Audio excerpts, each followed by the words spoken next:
Welcome to Looking at Lucasfilm, the podcast with a different perspective on the world of Star Wars, Indiana Jones, and all of the other entities that George Lucas, Kathleen Kennedy, and the rest of the team at Lucasfilm have dreamed up over the past 40 years. I'm entertainment writer Jim Hill, and my co-host, the one, the only, Dan Z, and I are recording this on Thursday, January 23rd. And Dan, I don't know if you got this email. I got it literally an hour before we started recording, but it's a notice from the Star Wars Celebration folks. And I'm just not making plans for February, but they're here like, you really need to be making plans for August. August 27th. Yeah. No, right? Isn't that right? 27th, the first night of Celebration. Yeah. In fact, it's interesting you mentioned the 27th, because what this notice started off with was mentioning that there are still single day tickets available, but only for Thursday the 27th, and then the last day of the event, Sunday the August 30th, right? That's right. So that's quite a pickle, because you basically are going to be in California, which is great, but you won't be able to get into Celebration except for the first and last days. But still, if you can get the tickets, you should get them. I mean, Celebration is tremendous fun. I cannot wait. Again, the one time I did it in 2014. Again, in fact, the first time I met you in person. Right. No, it was great fun. There's a lot of really nice people and a lot of amazing panels. But I guess we should also point out that, again, this is the Anaheim Convention Center, and what's kind of interesting is just tonight, Picard, the new CBS All Access series, debuts. And right. I don't know if you've seen any of the trailers or anything out ahead of this sort of continuation of the Star Trek The Next Generation, but they've got the Anaheim Convention Center standing in for Starfleet headquarters. Which is so cool. But and the design of it really makes that work, because it does look like that. Oh, no, absolutely. But anyway, okay, again, Anaheim Convention Center. And so, this is just across the street, tiny little park, barely worth mentioning. But we were talking about the 27th. And on the opening night of this year's Star Wars Celebration, Disneyland is holding a hard ticket event.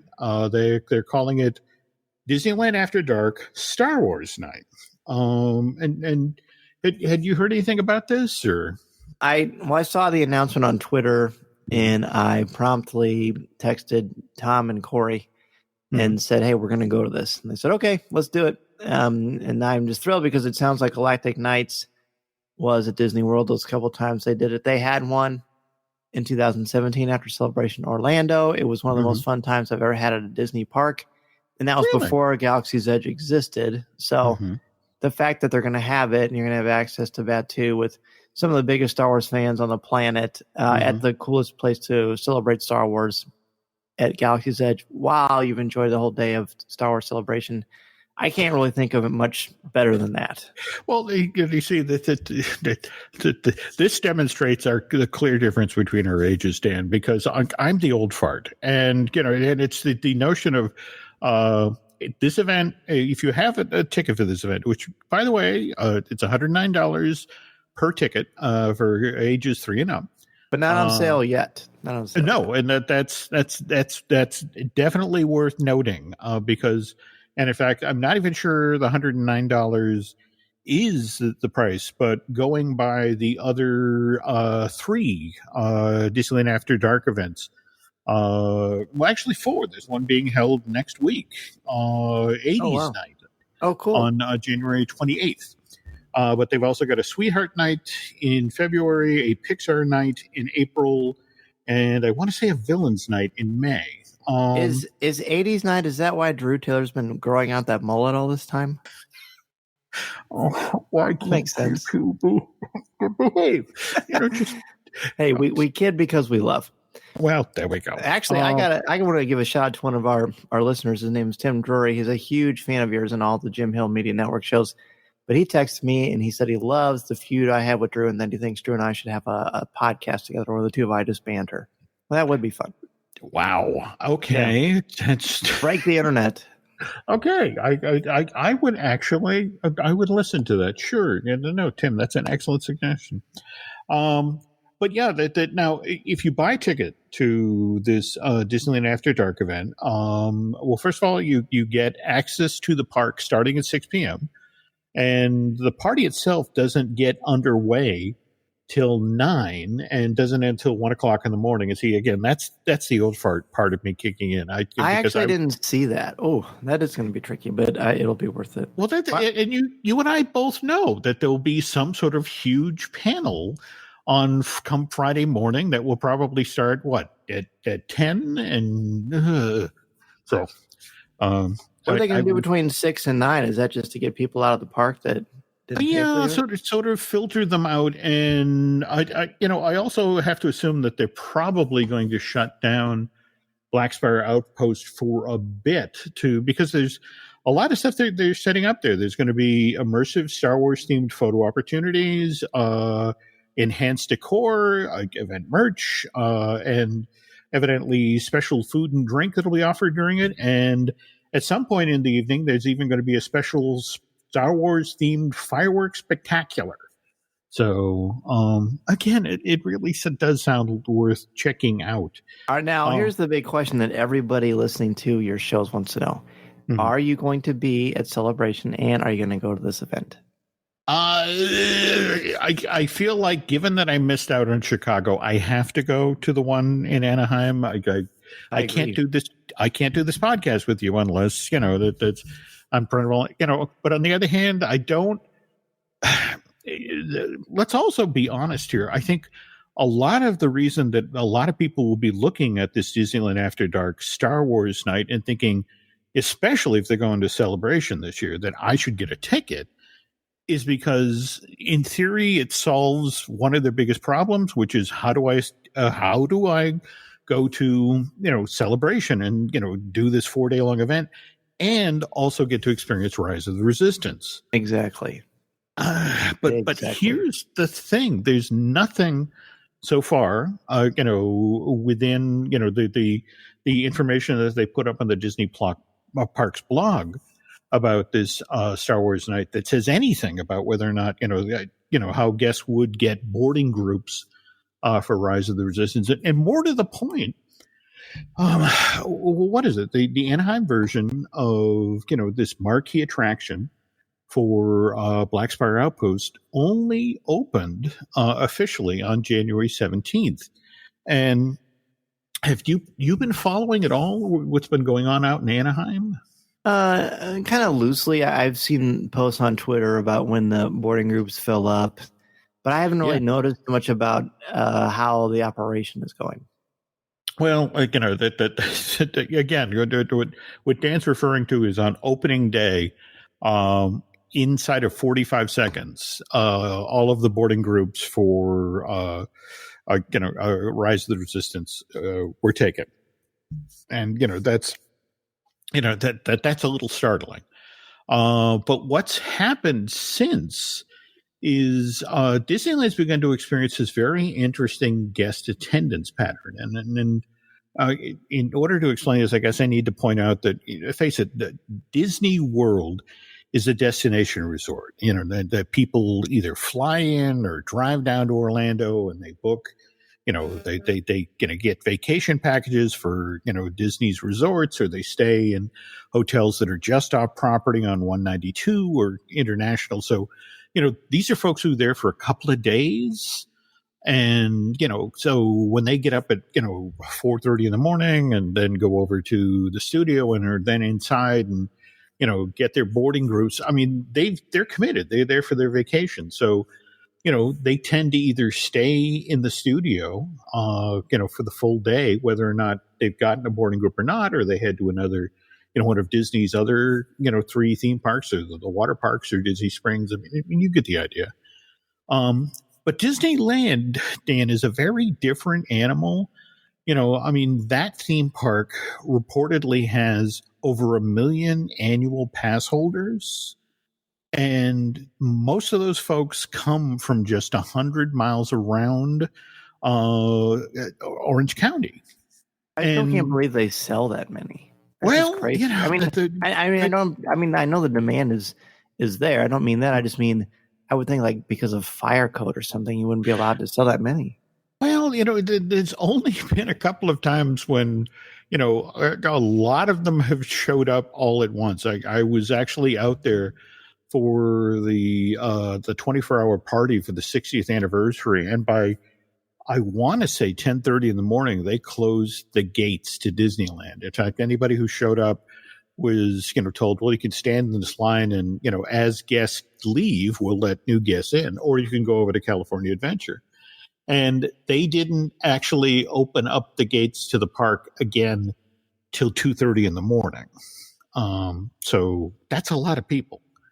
But again, getting to this ridiculous number of annual pass holders, what's been happening is that because so many of these people are locals, they'll drive over to Disneyland in the morning, get there early, line up outside, come through the turnstiles, stand on Main Street and try to get a boarding group for Rise of the Resistance. And then if they don't get it, Dan, they turn around and leave the park. Sure. But here's the thing that Len and I were just talking about this, and they've got their guy who's on the ground there in the park, and guys like, you should see this happen. It's obviously hundreds, sometimes thousands of people who just look up on their phones. I didn't get it. Turn around, leave the park, and it's having this weird ripple effect in very strange areas of the park's day-to-day operation. I mean, take for example, what's it doing? Well, take for example, those giant parking structures, the what is it, Mickey and Friends and Pixar Pals, and and how Disney sort of speed loads people into the building. Well, what's happening is these people, typically annual pass holders, come by themselves to the park. They don't necessarily come with friends.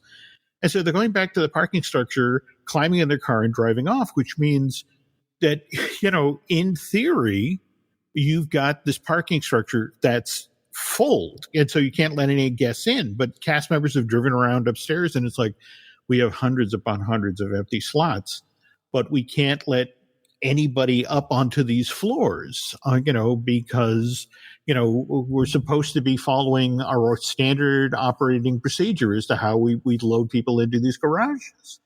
So, it's a strange situation, Dan. And now, mind you, it's Disney. They'll get their arms around it eventually. They'll figure it out.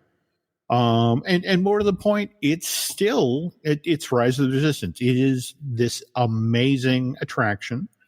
That said, it is still having some operational issues. We just on recently, both coasts. Well, the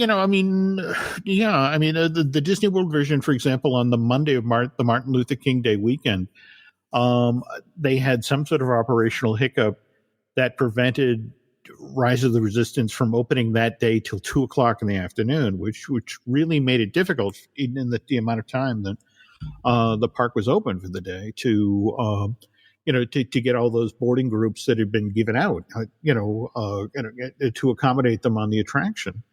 And now, as far as the Disneyland version is concerned, I guess I'm kind of hoping that some of the folks who, especially in the weekends, if some of the folks who were going into Disneyland on Saturday and Sunday and trying to get, boarding groups into a boarding group on Rise of the Resistance, and if they're just not able to do it, I'm hoping they actually get in their cars and drive over to Buena Park, to Knott's Berry Farm, because, well, first and foremost, that there's Mrs. Knott's chicken restaurant over there, and they serve a killer breakfast, but it's only on Saturday and Sunday these days.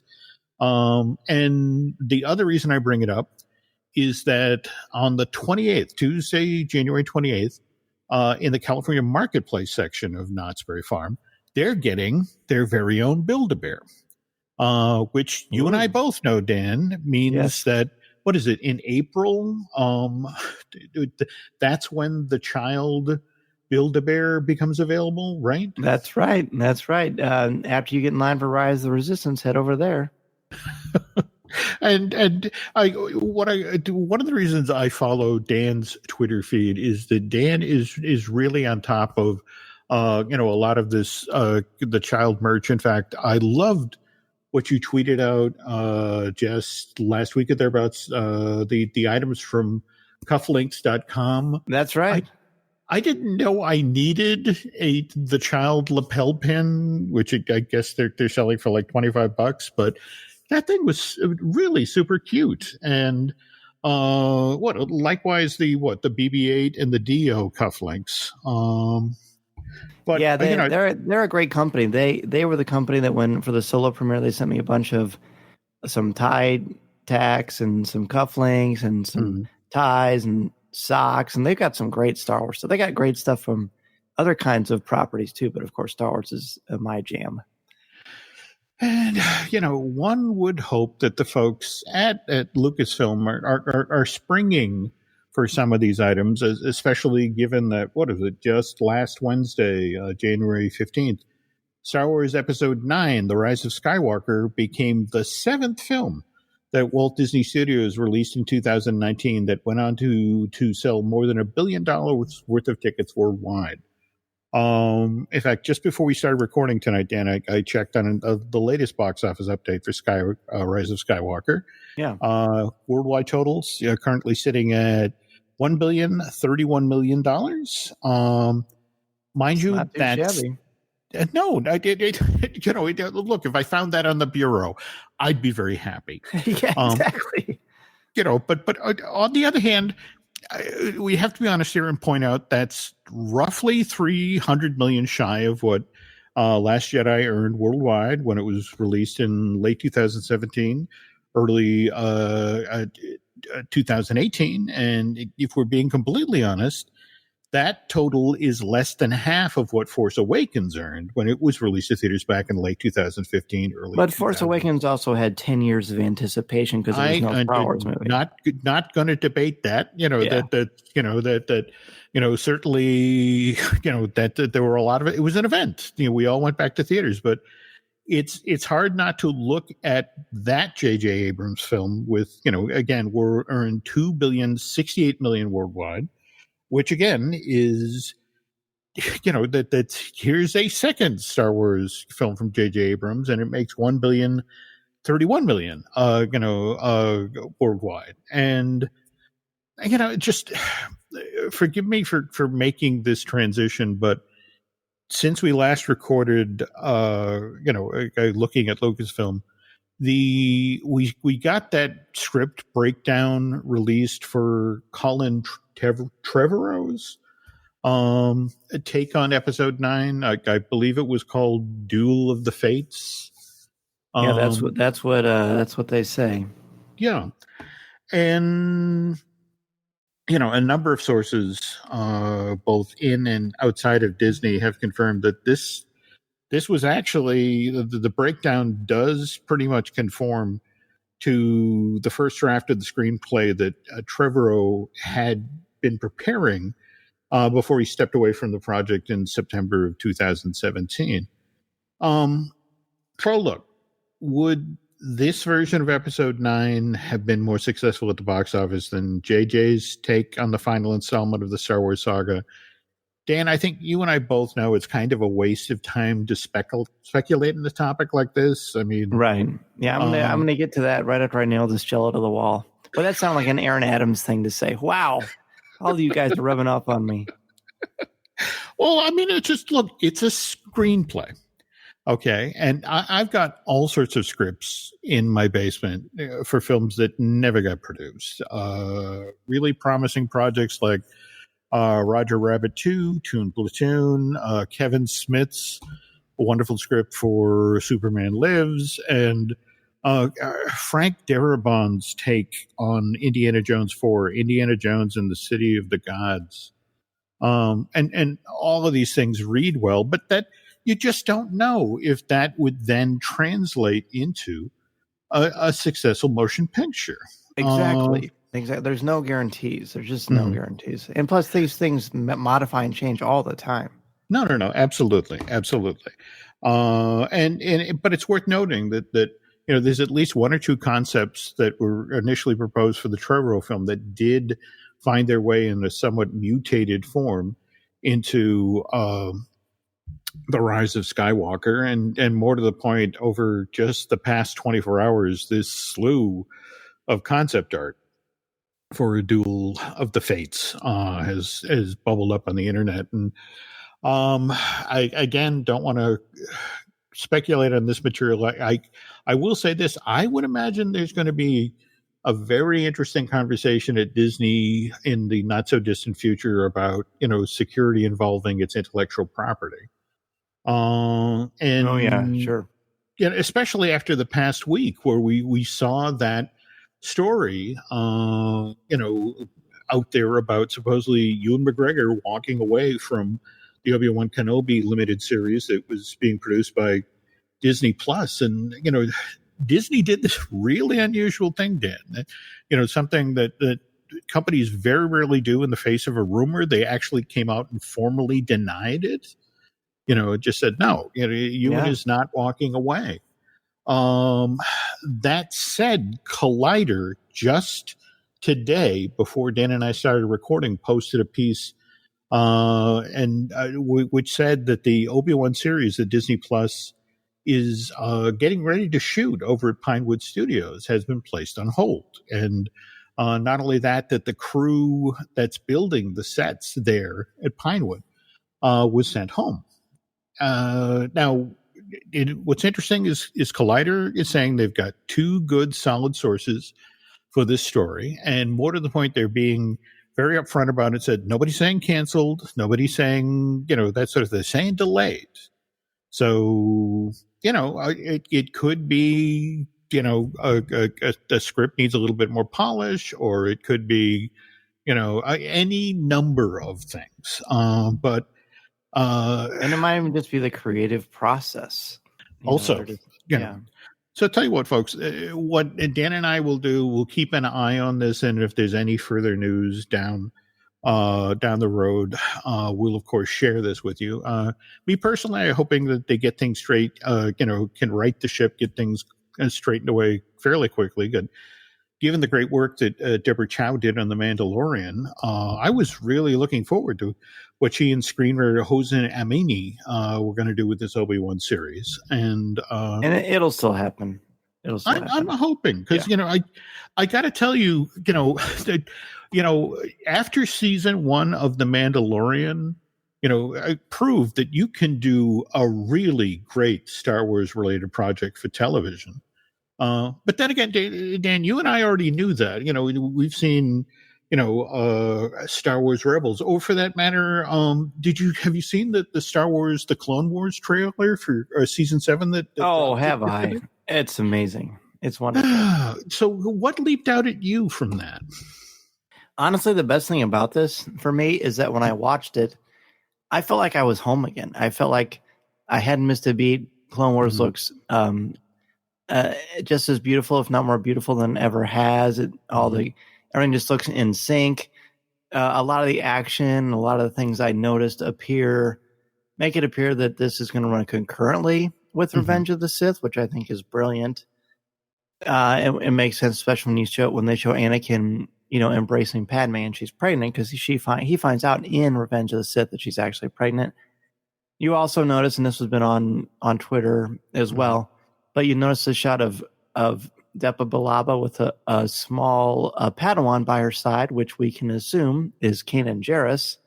So that's pretty slick too. I found out about that today. That is so cool. It's very cool. There's just so much promise. And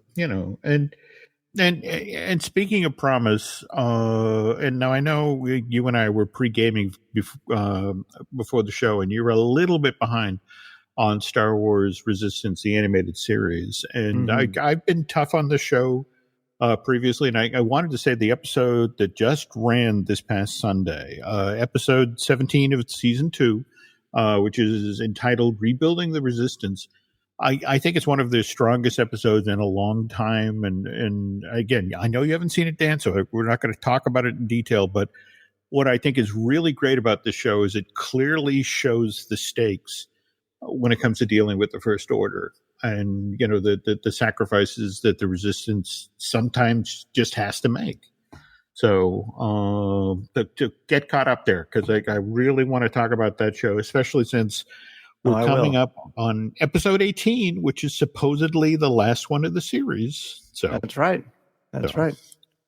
And well, and the reason you have to celebrate good Star Wars related television is because there has been, well, I'm not going to say bad, but there has been some weird Star Wars stuff found on television. And in a moment, Dan and I are going to discuss those infamous Star Wars sketches that aired in September of 1977 on the Donny Marie Show and the short-lived Richard Pryor Show. This episode is brought to you by LinkedIn. Psst, healthcare pros, word's out, and it's too good to keep quiet. Look, LinkedIn is revolutionizing job hunting, making it possible to search by specialty, shift preference, and salary. Endless scrolling is out. Whether it's a mental health therapist or dental hygienist, finding the perfect role is faster and easier than ever. Head to linkedin.com/healthcare and start your search today. This podcast is brought to you by Carvana. Carvana lets you buy your next car on your terms. Explore a massive inventory online, filter for what matters, and find your perfect match. Then choose delivery to your home or pick it up at one of Carvana's iconic car vending machines. Every car also comes with a 7-day money-back guarantee, so you can make sure it's the right fit. Buy your car on Carvana. Delivery or pickup fees may apply. Limitations and exclusions may apply. See our 7-day return policy at Carvana.com. Carvana. Okay, let's share a little more good news before, again, we get to the weird stuff we were just talking about. And so, did you see this story that's making the rounds now about Taika Waititi's supposedly been offered the chance to develop his own Star Wars movie? I have, and I definitely have something to say, but go ahead and then I'll politely let everyone down. Okay. Well, as the story goes, this offer was made on the strength of the season 1 finale of The Mandalorian, which Taika directed for this Disney Plus series. And, and again, it's like, it's an interesting story, but if you look at the cold-blooded reality, and this is a guy who's, he's going to be shooting Thor, Love and Thunder starting in March, and he's got to deliver that finished film out ahead of its, 2021 release date. This is a very busy guy. So it's hard to see that he might actually have any room on his dance card for a Star Wars film. But what's your take, Dan? My take is, as always, until I hear Disney or Lucasfilm or someone like Variety report on it, I think it's just hopeful or, wishful thinking or speculation. And then all you need to do is go to Taika Waititi's Twitter feed. And the day that was out, he posted a picture, no caption, but he posted a picture of the Fleetwood Mac album cover Rumors. So that kind of squelches it right there.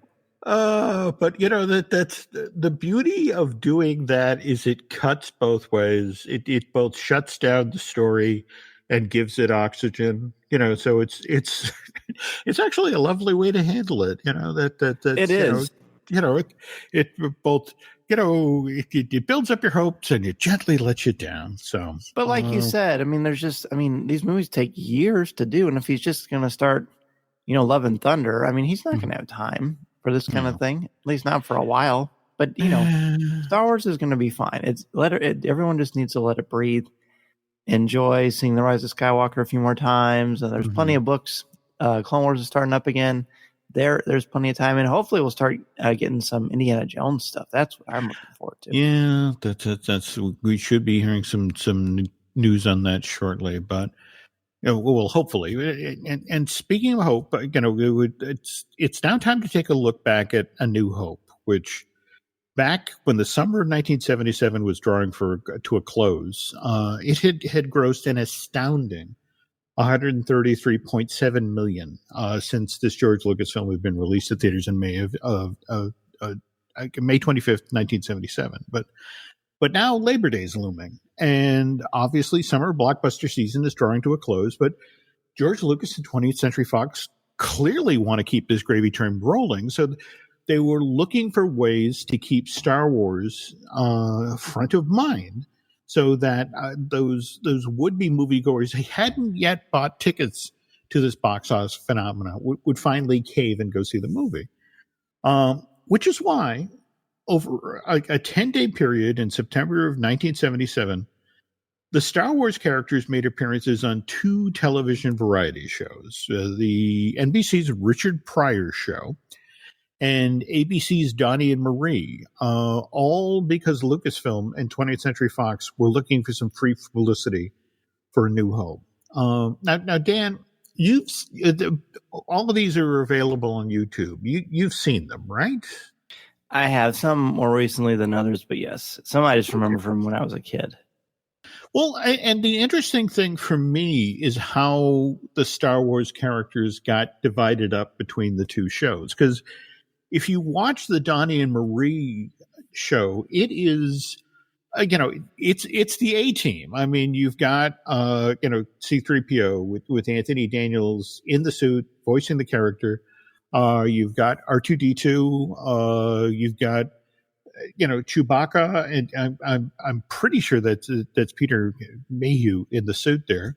Yeah, I think it is. And they've even got Darth Vader. I don't know if David Prowse is in the suit. I know for a fact that it's not James Earl Jones doing the voice. But did you see who they actually got to do the voice though? No, who? Thurl Ravencroft. Oh, wow. Yeah, so the voice of Tony the Tiger, and if you've ever been on the Haunted Mansion, he's one of the more pronounced, singing busts who does Grim Grinning Ghosts, and again in the Haunted Mansion. But it's let's be honest here, it's kind of a toothless sketch. I mean, that it's very much in the style of what Carol Burnett used to do. They whatever the hit film was that year, they do a sketch with some elaborate costumes and that sort of thing. And and it's got things like Chris Christopherson playing Han Solo, and they've got Red Fox basically playing Obi-Wan Kenobi, and Paul Lynn, for God's sakes, is Moff Tarkin. But again, it's affectionate. It's not particularly funny. But if you're a kid sitting at home, watching it, it's like it's Donny Marie and it's Star Wars, and Mom and Dad, let's go see that movie again. Whereas the Richard Pryor sketch, which it actually aired before the Donny Marie sketch, that was September 13th on NBC.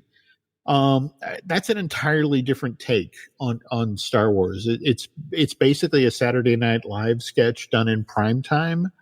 With in fact, it was the opening sketch of the very first show in the series, Dan, and it has Richard playing the bartender in an inner city version of the Mos Eisley Cantina.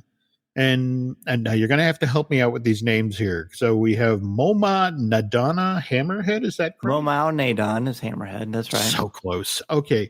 And Figrin Dan? What is it? Dan. That's the Cantina, the creatures that play the song. The Cantina. Oh, band. Okay. And what about the Barquin? What am I looking at here? Barquin. How's that spelled? Barquin.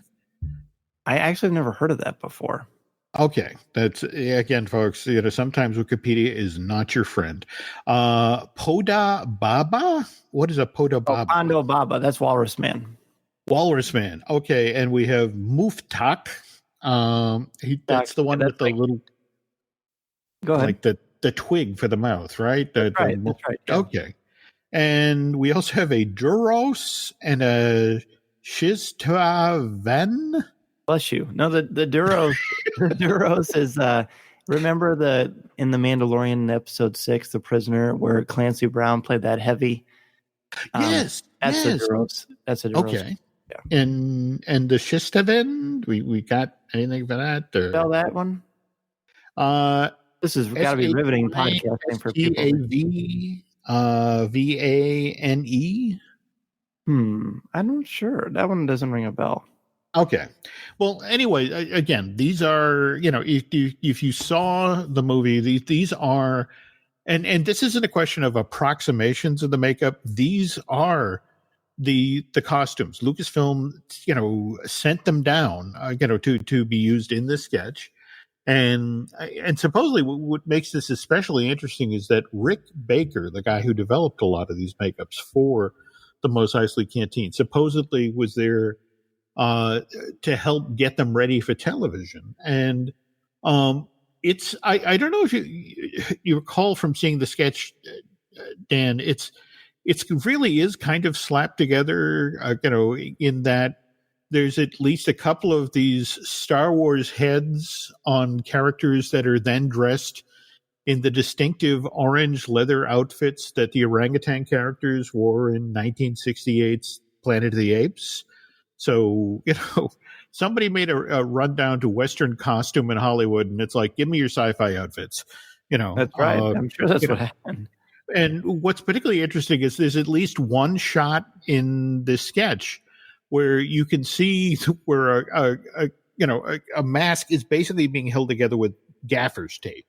It just sort of like, that they hadn't anticipated that, because I guess Richard improvised a lot of his responses in the sketch, that they hadn't anticipated that angle. And it's like, oh, we really should have tried to hide the gaffer's tape. Oh, that's great. Well, it's just Venom, by the way. Those are the things that look like werewolves. Well, there we go. But they're not in, after they did the special edition, that creature kind of went away. Really? Oh. At least in the New Hope, but they still exist in the comics and things like that. Okay. Well, again, like I said, it's kind of a one-note sketch, but the interesting thing is, in fact, the whole reason I bring this story up is just last week. In fact, last Thursday night, ABC ran a special, 2-hour-long special, The Last Days of Richard Pryor, and in the middle of this, they had one black and white still image of the this sketch, which, again, I was 18 at the time. I saw when this first aired on NBC, and I have to tell you, there's only a handful of us who got to see the Richard Pryor show while it ran on NBC, because he was contracted to make 10 of them. He literally walked away from the show after 4. And I don't think they reran much after that.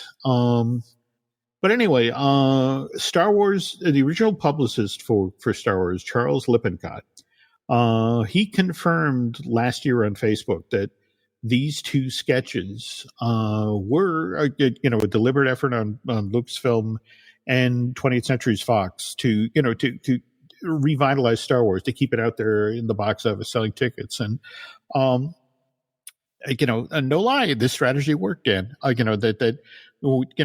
Star Wars stayed in theaters 15 months. In fact, according to my research, the original box office run ended on July 20th, 1978. And then on July 21st, the very next day, it went back out into theaters. But this counted as a different release date of it. And at one point, the domestic box office for this thing was well north of $300 million. And I apologize for not being able to get a more precise figure, folks. But if you review or research Star Wars box office, especially its first run, the numbers are all over the place. But by the way, interesting little side note here. We have these two sketches on ABC and NBC to thank for the infamous Star Wars holiday special, Dan. Thank is an interesting word. Yes. Well, as the story goes, supposedly after these two sketches air within 10 days of each other in September of 77, CBS reaches out to Lucasfilm and basically says, how come we didn't get an offer? How come you guys went to ABC and NBC, but not us? And so this conversation starts and CBS basically says, well, we don't just want a sketch with Star Wars. We'd love to do a whole show. And which is then what led us to that 2-hour-long, Star Wars holiday special that aired, November of 1978? Yeah, that's right. That's right. I still remember seeing that when it came out. That one I don't think I caught in real time. I think ironically enough, I think I was managing a movie theater at the time and couldn't go home, or couldn't be in front of a television to watch it when it aired, and then it disappeared so quickly. I have my friend Arlen Miller. One of his proudest possessions is that this dub of a dub of a dub of a dub of a VHS of the Star Wars holiday special, and that you knew he had been welcomed into his inner circle when he sat you down and just, you have to watch this. You won't like it, but you have to watch this. Oh, that's great. That's kind of fun, actually. But we'll have to do a deeper dive on that one at some point. But again, that's a story for another show. But speaking of other shows, Dan. Okay, so we've busted up the Coffee with Kenobi network, and folks are off doing their own shows now. But you still have your own set of incredibly strong podcasts. What are those again? It's Coffee with Kenobi, which of course you can find each and every week. We want to make you think.